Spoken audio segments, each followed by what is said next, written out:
Alright, we're 4 hours in. Well, 4 hours included pretty much an hour run into town and back to get the other tool, so maybe 3 hours to get to this spot. Got all the case bolts off. Some of them are kind of a pain in the butt. You know, you got ones that are back here and back in the corner, so you kind of have to get down from the bottom and get some of those. And then getting the timing cover out is kind of a pain in the ass. Not exactly sure how I'm going to get it back in without like messing up the seal, but I'll cross that hurdle when I get there. But good thing is everything looks alright. You know, I don't see any like major wear, and I really don't see any leaking from the water pump, so that's good that it hasn't done it, but still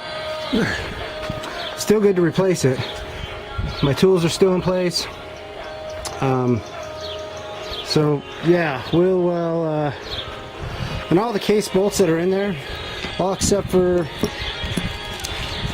well, I guess there's a few there. There's two different sizes, but they'll stick out of the case the same amount, so you'll know which ones are what. So